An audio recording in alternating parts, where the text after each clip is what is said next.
Welcome team. Today we're going to do some no-bake Waitrose bars, but I have a very special guest with me that's going to help me with this no-bake bars, and this is Dave. Hey, I'm Dave, and my passion is the belief that cooking good food shouldn't be difficult. So, let's get into the kitchen and let's get cooking. For our ingredients, we've got some rolled oats, we've got some butter, some dates, condensed milk, peanut butter, and lemon juice, so that'll make the actual bar. And then for the icing, we've got some cream cheese, some rose petals, very pretty, some milk, icing sugar, and we're also going to take some of the zest and throw that in too. So we'll start by taking the butter, and we want to melt the butter until it starts to foam. I find it quite therapeutic melting butter, quite relaxing. La la la, quite relaxing, hey? It's quite a lot of butter. But then oats always has a lot of butter, doesn't it? Whenever you buy a flat jack, it's the main ingredient, right? And as well, the recipe says that it makes 24 bites, so I'm guessing that's 24 portions. Yeah, so 24 portions. It'd be interesting to see what size that is. Portion size is obviously normally an indication of how healthy it is or not. So now that butter's started foaming around the edge, what we can do, try not to spill too many of them. It'll go in with the oats.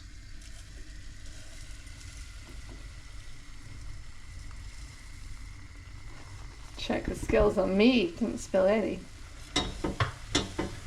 Oh, this is a workout. Or maybe turn the temperature down slightly so it doesn't burn too much. So we want to mix burn too much? Do we want to burn it? I don't think I want to burn it.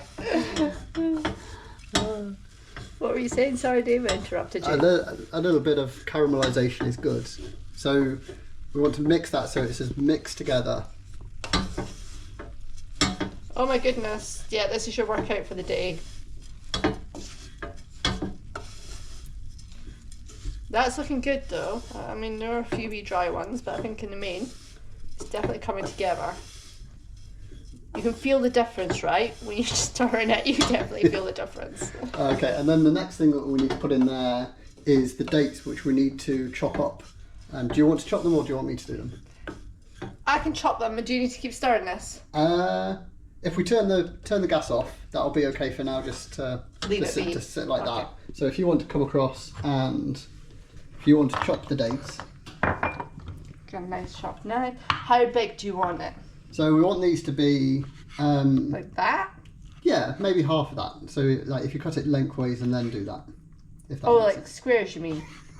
Cubes. Cubes, right. Chopped. Oh yeah, sorry. So if you cut it length, oh no, okay, we'll do it this way.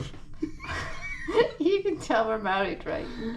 We don't listen to instructions very well, especially not when it's your husband. See if we can do the next one, chopping it lengthways first. That's it. Woo! I'll get it by the final one, right? I look like a pro with my chopping. Yeah. So these ones don't have the seed things in them. That's right, the stones. Yeah, so they'll see like they're pitted. Yeah, I think on the packet they're called snacking dates. Yeah, soft pitted dates. So you have to watch, because ones with stone in, you will definitely know there's a stone in them. So you might just have to take it out beforehand. It might be a little bit cheaper to buy them with the stones already in. It's not a big fuss to take them out, but it just depends what's good for you. There we go. Okay, how's that? So they now all need to go into our pan with the oats and the butter. Okay. And give that another good mix. We'll turn the heat on just to...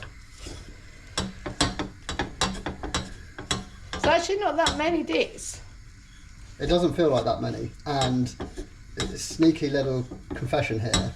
The recipe says to use 5 dates, and I think you had 7 or 8 there. Yeah. Because I thought it didn't feel like very many, so I thought we'll add a couple more in.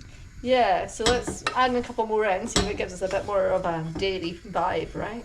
Yeah, and if you want to see the recipe, I think it's available online. I'll put a link down in the description, so you'll have all the measurements and all that jazz from the Waitrose website.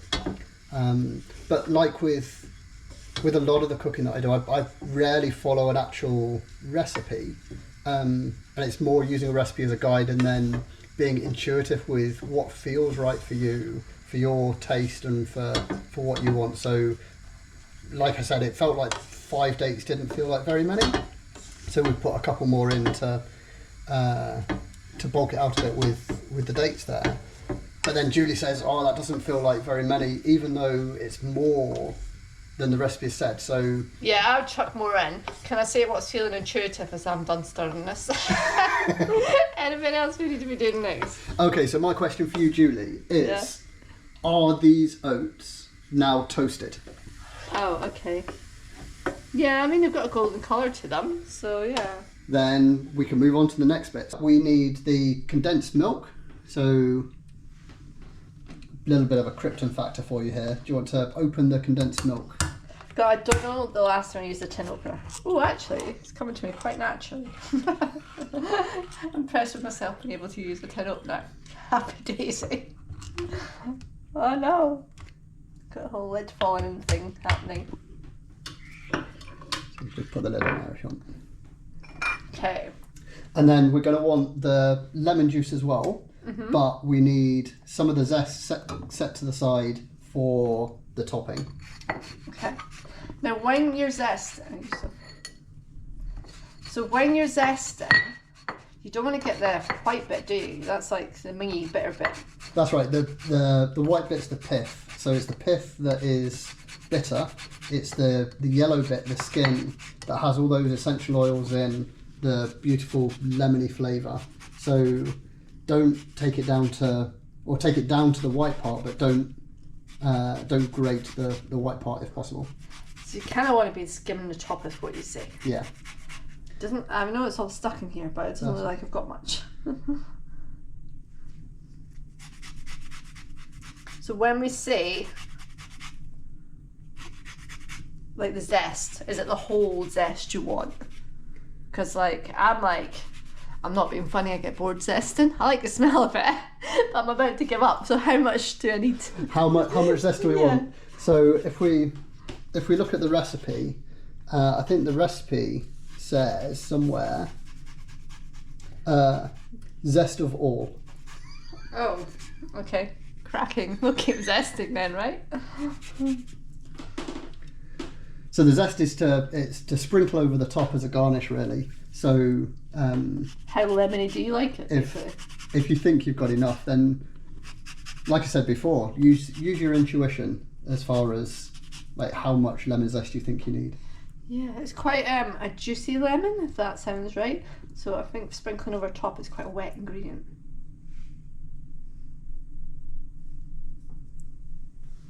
So then we want the juice of the lemon to go into our mix.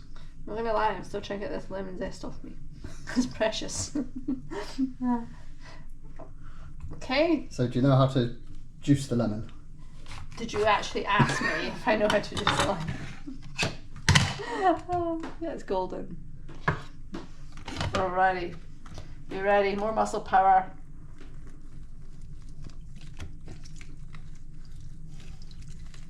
People get like machines and stuff to do this now, hey? But to be honest, it's easier than zesting. Squeeze! Pop that there just in case Scotland wants to know what I want because it'll get in the way.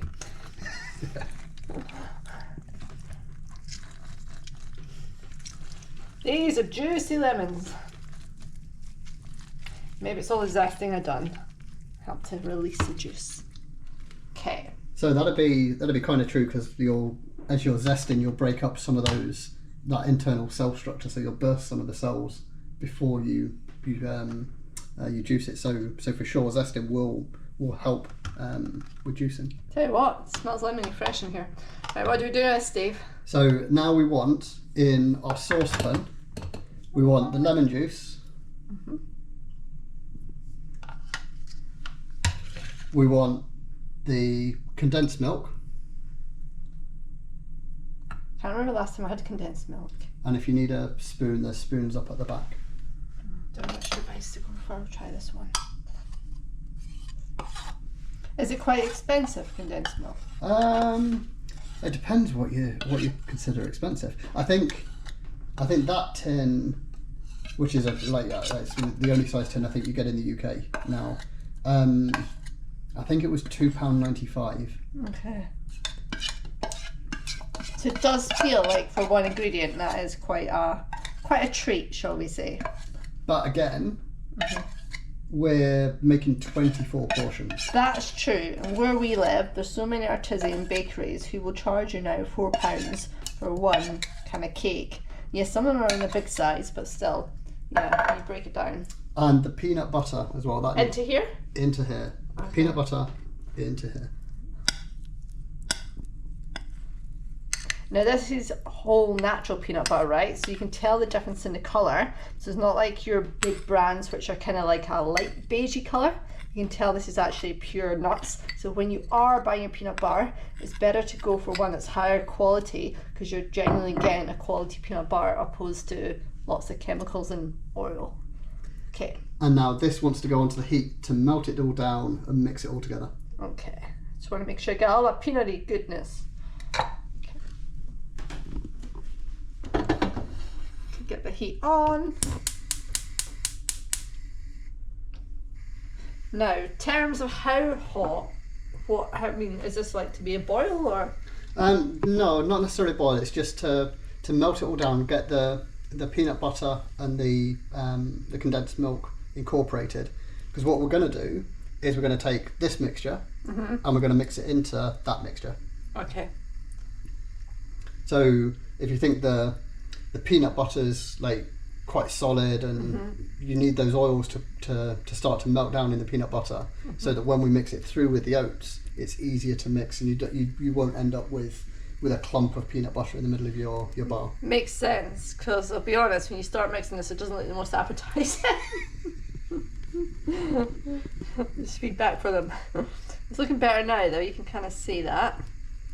This looks for more of a kind of peanut butter mixture.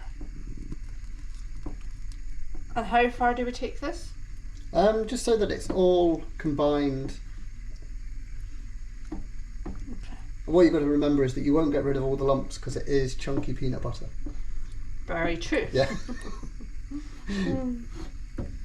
Alright, I think I'm happy with that. You? Yep. So now do we put this back on the heat? So the recipe doesn't say to put it back on the heat because the recipe is to leave the oats to one side to cool down whilst you're doing this to then put this back in. Alright, so heat's off, put this into here.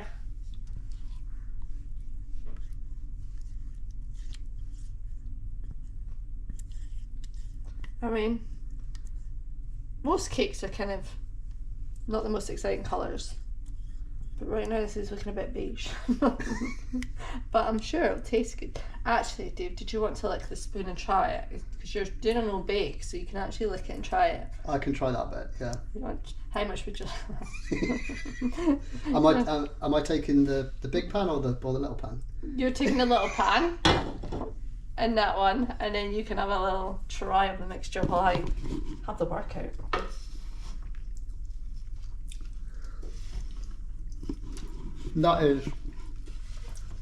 That's sweet.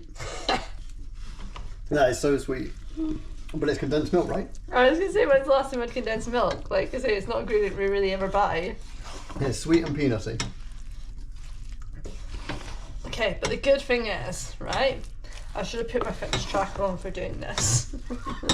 But definitely getting a muscle workout.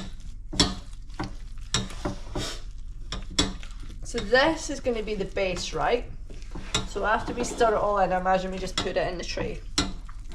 Yeah, so when all of that's mixed together, we've got a baking tray here, which I've just lined with some baking parchment.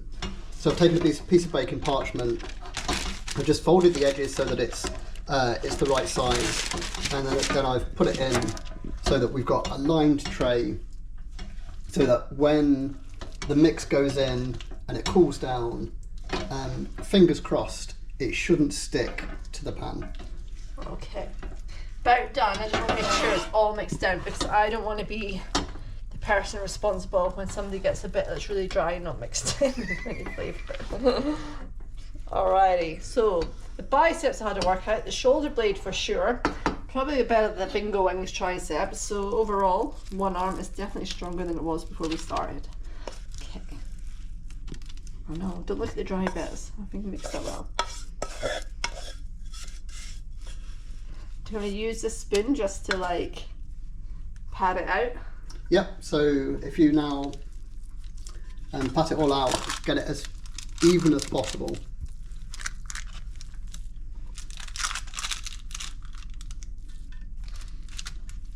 Now this is where I can imagine there'll be a divide in the household about what even means. And when you'll find out somebody's OCD versus the other person's OCD. Now would you like it all the way to the edges, David? Just asking. So I do notice that it's not quite in this corner. Oh, so we are going corner to corner. So we do want it like as level as possible across the whole pan, and there's a bit of a gap at this edge as well, and it's probably a bit like. Could I have a bigger metal spoon, because I think that would help. We're starting to now like stick to the wooden one, so I feel like. Would you like a big metal spoon? Oh, I love a big spoon. It makes it quicker and easier. I'll go for it. So you might pick out, I do like heating food, but when I make food, I like it to be easy. I don't like a lot of faff. I'm not sure this is helping now. It seems to be lifting it off. I'm not sure this was the best idea. Okay, I'm kind of getting there. Right, I'm gonna have to put that hole. So I can give you a super life hack if you want. With I think I need a hack. Yeah, so I'm just filling in a hole I created. So if you swap this with a clean spoon. Uh-huh. So if you take that and I'll take this one. Is that gonna... Don't put that in the mix yet. Uh-huh. And then if you just take some of your oil spray. Mm-hmm. So if you just spray, like just one little spray on the back, that's enough. And then use a finger to just like mix use it one across. that's already messy. Yeah. Now that should, in theory, make it so that the spoon's a little bit more like not sticky. Yeah, not like Velcro for the mixture. Yeah. Yeah, it does. In fairness, your hack's under pressure. It is working, but again, you're going to need to revisit the oiling again. But I think it does look better. But yeah, I'm happy with that. Are you happy with that? I think like That'll be a no then. I'm the perfectionist that's always happy. Yeah. Okay. Just get that into the corner. Yeah, it's a little bit bumpy in places, but you're forgiven because cooking good food shouldn't be difficult. Yeah, that's what makes it unique, right? So what we need to do is we need to leave this to one side to cool down completely. So whilst we do that, what we can do is we can clean up. We can clean up. That wasn't going to be my first idea. We can start to make the icing, the frosting for the top. Mm-hmm. Okay. Cream cheese. So a packet of standard, can't even say what it is. Cream cheese. All brands are available. This is not sponsored by this brand. The whole packet. The whole packet. Yeah. Wow. Okay. This is the only time I'll eat this much cream cheese, is in something that's like dessert. Oh my god, I didn't realise it was so thick. You're telling me I've eaten stuff. Oh, here we go.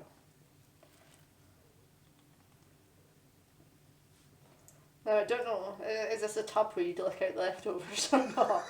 You can look out the leftovers if you want. If you're that way inclined. Alrighty, so we've got our cream cheese. Got a cream cheese. And then we want the icing sugar as well. Icing sugar.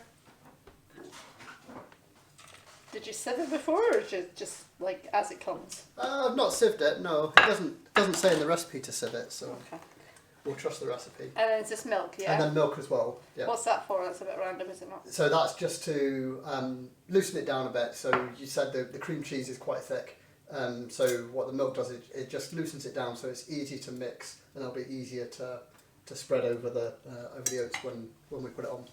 And this is about whipping powder, right? Yeah. Do we want it? What do we want it as? We want it amalgamated all into one. Amalgamated. Amalgamated. So basically, you don't want it chunky and minging like this. No. You want it smooth and creamy looking. Yeah. Okay, so it's quite. You don't want it to splish about the milk too much because, of course, I don't want to cover myself in milk. No. So if you find that the cheese is stuck in the centre of the whisk, What do you mean, David? what you could do, you could do that, but that could cause It's a a mess. bit dangerous. I like the risk. I'll go for it. Okay. Do you want to know the non-messy, The risk averse. the non-whisky way of doing it? Uh-huh. So you've got the cheese stuck in the middle of the whisk. Is it still stuck, or have you managed to resolve it? There we go. So okay, we'll just do it that way again then. It'll happen again, I'm sure. So we're not seeing a top tip for this bit. This bit doesn't need a top tip. It might do. We'll see if it happens again. I just, I like to go with these. But you could share a top tip for people who might want a top tip. So what you can do is, if you get a spoon from the back, if you slide a spoon inside, and then I get the feeling you're not impressed with my demonstration of your top tip. that is a top tip, but that's not how I do the top tip. So Feedback is always a gift. So if you take it on board or not, it's your if choice. we've got stuff stuck in the whisk, what we can do is we can take the spoon, and using the back of the spoon, we can push everything through the whisk. Like that. Okay. So now what I'm going to do is scrape the stuff off the spoon and put it back in the whisk. So you've now got 3 separate ways that you could do that. You can use the back of the spoon like I did, you could randomly use the spoon, or you could just tap the whisk against the side of the bowl. 3 tips for the price of 1. We're always giving value. Right, that looks beautiful to me. What do I do with this now? So now, get as much of that off the whisk as possible in whichever manner of dirtying your whisk you want. To be fair, that does not look like a whole pack of cream cheese. It looks like you ate some along the way. And now we're going to get that cream cheese on top of the cooled oats. Alright, I'm not gonna lie, it looks like someone's messed around with my oats and flattened them a little more. This person with OCD. Anyway, what, are we just chucking this on top? Yep, so put all of that icing on top of the oats. So the oats are now completely cooled down. Yeah, imagine if they're not cooled, it would kind of separate and go a bit, be like a British Bake Off disaster in the tent. Alrighty. Are you happy with my bowl scraping technique? I feel like you're watching and I'm not quite doing it as you would wish. I'm watching to learn, Watching to learn how people would do it versus how they're meant to do it, is that what you're saying? Did you want to get all of the icing out of the bowl? I do, but I'm quite happy spreading it on. If you want to do the bowl bit, I'm happy to put it on the oats. I'll use my little orange spoony thing here. Oh no. What about the whisk roll? The whisk roll just rolled over.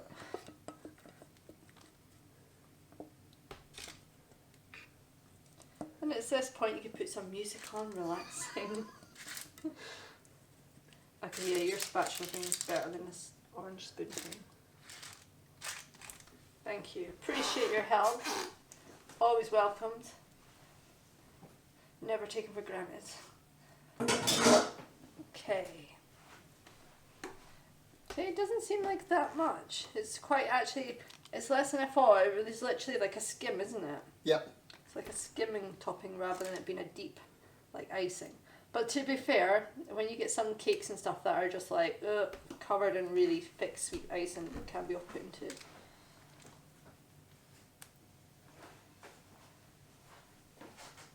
And I've got really weird psychology around cream cheese because I don't like cream cheese, but if it's in a bake thing, then I might have it.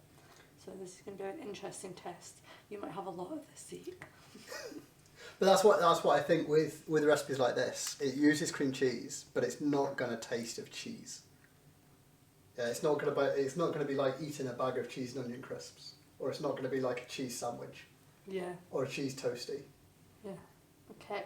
Are we happy with this technique? Are you happy with my coverage? If you're happy with it, then I am happy with it.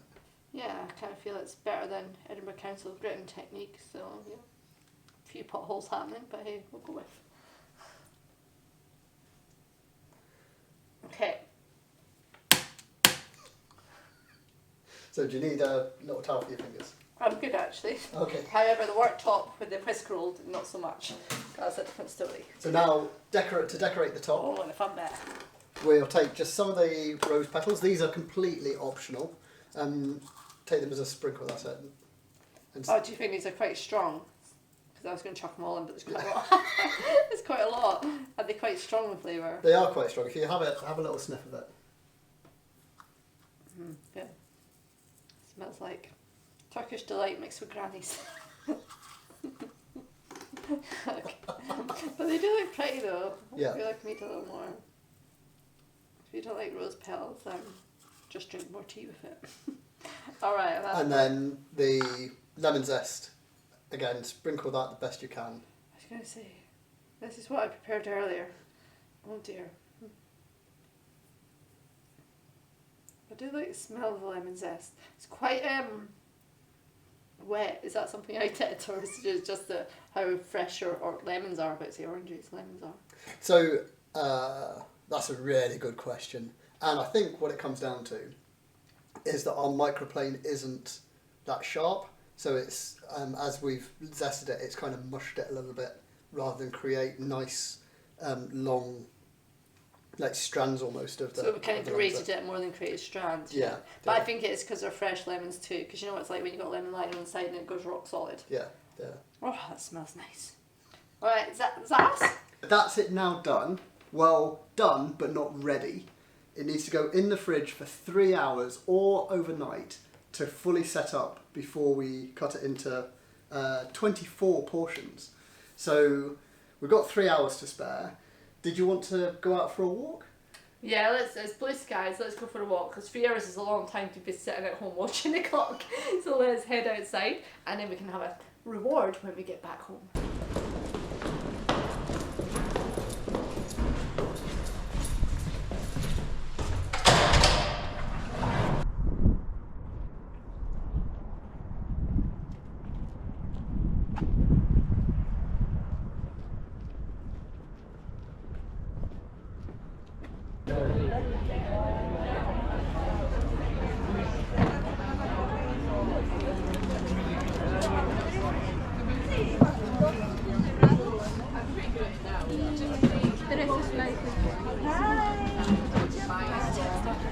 Yes, it's not stuff, is it? It's a bit of a niche one, isn't it? It's cold. It is, remember. It's cold.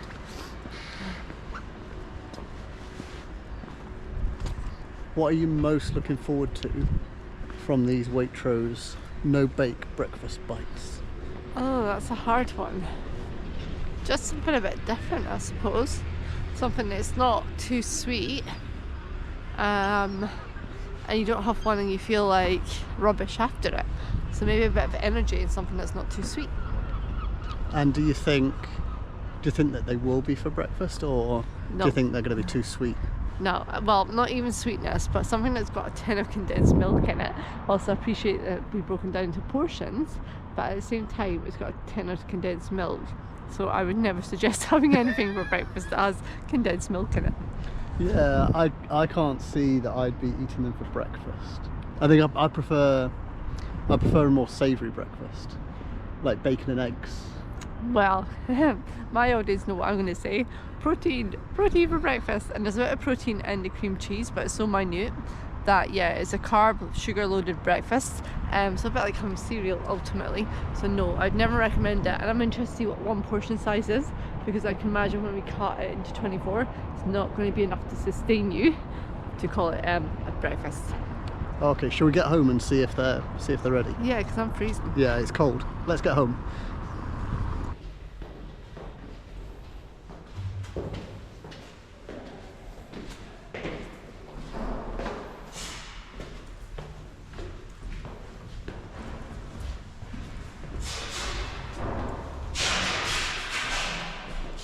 We're back. We've been out for a walk. We're still a bit cold, hence why I'm keeping my hoodie on.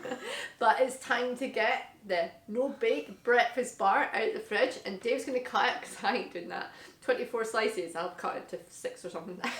Well, got it out of the fridge already. So, do you want me to cut it up and we'll see what it tastes like? Yeah. Yeah.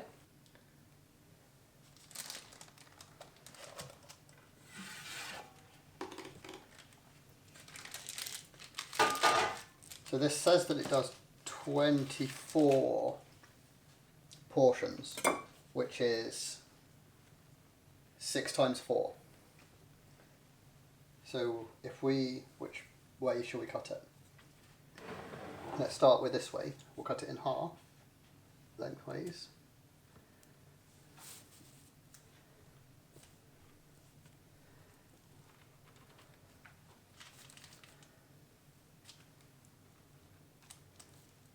And we'll go in half again.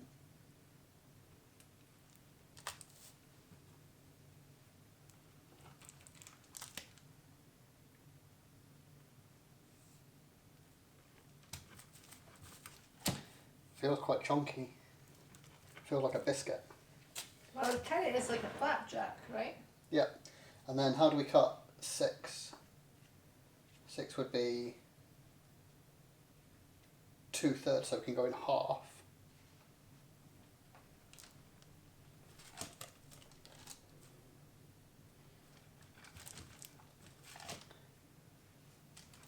And then we want each of these to be around about 1/3.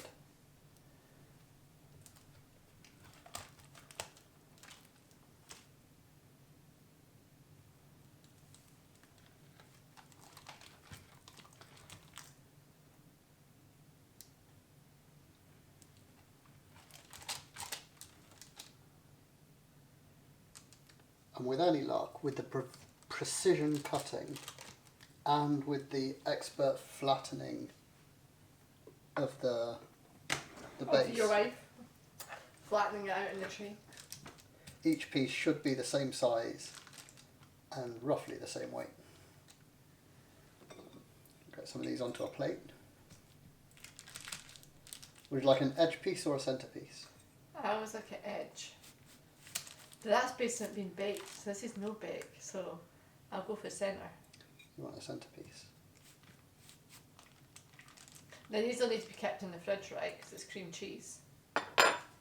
Yeah, so because it's got the cream cheese on top, I'd keep them in the fridge. Although, when you make a flapjack, that's got butter in it, and you wouldn't necessarily keep that in the fridge.